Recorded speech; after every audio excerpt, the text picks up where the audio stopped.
Real Bhojpuri news से। आज गया जिला में हूँ, जो कत्यानी फिल्म स्टूडियो में बैठा हूँ, और अभी अभी हमें खबर मिला है कि जो आजमगढ़ जिले से भाजपा से हमारे दिनेश भैया, जो भोजपुरी के आन मान शान स्टार हैं और कमल से भाजपा से लड़ने जा रहे हैं सांसदी, और कुछ हमारे मन में आया और हमारे साथ बैठे हैं पीएम बिहारी, जो कि इनके गानों से कितने लोग स्टार बन चुके हैं और एक सुपरस्टार गीतकार भी हैं, और इनसे मुलाकात हुआ और दिनेश भैया के बारे में कुछ गीत लिखने के कहा, और इन्हीं के मुंह से आप लोग को कुछ चंद लाइनें सुनाने कहूँगा, और ये गाना पूरा करके अपने ही चैनल पे आप लोग को सुनाने की कोशिश करूँगा। और ये गीत आप लोग सुन लीजिए, इसके बाद हम कुछ बातें करते हैं दिनेश भैया के बाद, और पीएम भैया साहब से हम लोग के ये गाने का मुखड़ा सुनवाते हैं। भैया प्रणाम, हम राइटर पीएम बिहारी। हमारे पहिल का गाना बहुत पहले गले रानी बुढ़वा आँख मारे, जौना के प्यार दुला देनी और 1 मिलियन से ज्यादा व्यू मिलल बा। भाई हम दूसरा गाना लिखले बानी निरहू भैया पर, प्रेम भैया गाना से लिख देनी।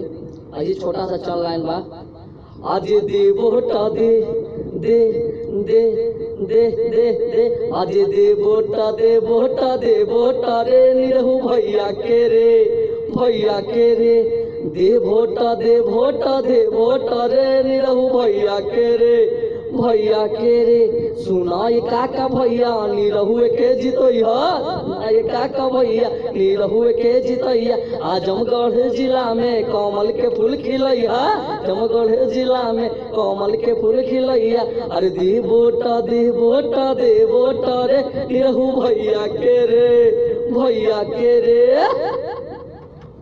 बहुत बहुत अच्छा बात पीएम भैया, जो आप लोग के सुना रहे हैं जो गाना, ये गाना पूरा करके आप लोग के चैनल पे सुनने को मिलेगा।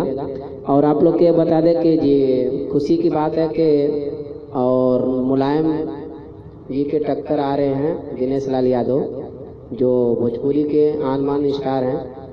आप लोग को अभी अभी मुझे ब्रेकिंग न्यूज़ मिला, जो कि आप लोग को बता दें, और ये गाना आप लोग को बहुत जल्द सुनने को मिलेगा हमारे चैनल पर।